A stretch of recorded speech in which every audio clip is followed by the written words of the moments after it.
এটা হচ্ছে কালকের ভিডিও। তো বাড়িতে সেরকম কেউই ছিল না, আমি, আমার শ্বশুর আর আমার মেয়ে। আর বাজে তখন ওই মোটামুটি 8:30 মতন বাজতে যায়। তো আমি ভাবলাম চিকেনটা একটু রান্না করে নিই, আর মেয়ে ঘুমাচ্ছে ওদিকে। তো আর কি, সময়ের সদ্ব্যবহার।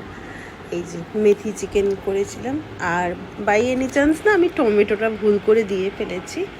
আর এখানে সমস্ত সব মশলা টশলা দিয়ে আমি আর কি হাত দিয়ে না মাখাইনি, কেন কি যেহেতু মেয়েকে ধরতে হয়, তো লঙ্কার জন্য হয়তো জ্বলতেও পারে হাত, আর আমার হাত জ্বললে ওর গাও জ্বলবে। তো সেই জন্য আমি খুন্তি দিয়েই মাখিয়েছি।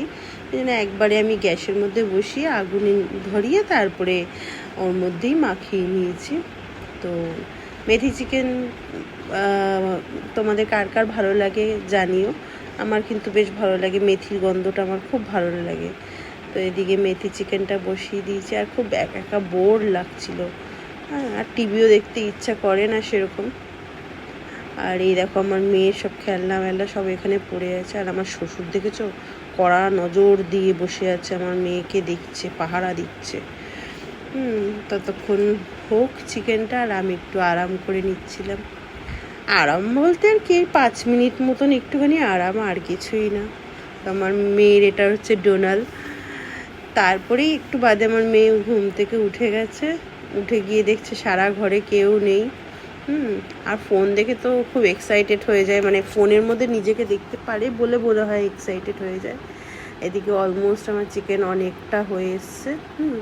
কম আছে করিনি বেশি, একটু নরম হয়ে গেলে না ভালো লাগে না খেতে। এমনি চিকেন তাড়াতাড়ি হয়ে যায়, তো একটু গ্যাসটা একটু বাড়িয়ে দিয়েই করেছি। অলমোস্ট হয়েই এসছে। আর এখানে আমার মেয়ের সাথে আমি একটু সময় কাটাচ্ছিলাম, খেলছিলাম। ও একা বোর হচ্ছিল।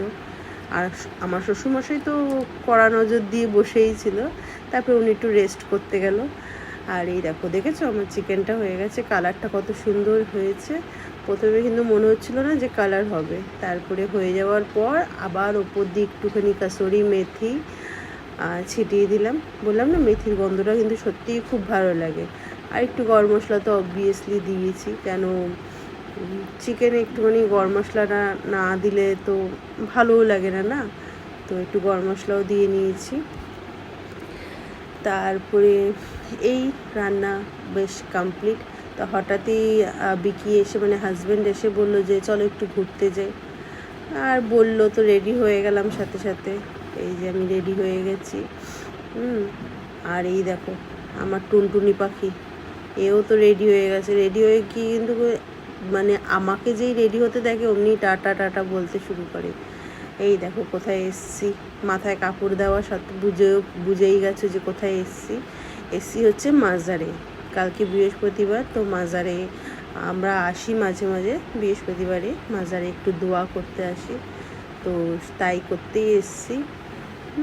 আর এখান থেকে একটু ধূপকাঠি মোমবাতি কিনে নেব ভেতরে জ্বালানোর জন্য। এই যে প্রচুর ভ্যারাইটি ধূপকাঠি মোমবাতি কিনে নিয়ে এই যে এখানে জুতোটা রেখে তারপরে এই যে ঢুকতে হবে। তো আমার হাজব্যান্ডকে বলছিলাম তুমি হাত মুখ ধুয়ে নাও, আমি ততক্ষণ মেয়েকে ধরছি। তো বাস, আর ভিডিওটা তো ভেতরে কন্টিনিউ করতে পারিনি। বাড়ি আসার পরে যে আমার মেয়ের পোজ দিয়ে ফটো তোলা, এটা তো আমি কালকে রাত্রে গুড নাইটে পোস্ট করেইছি। এটা ওর মানি দিয়েছে ওকে চশমাটা, তো এই চশমাটা পরে বেশ আরামসে একদম গুড নাইট পোজ দিয়েছে আমাকে, কোনো ডিস্টার্ব নেই। দেখো খরগোশের দুটো দাঁত, টাটা।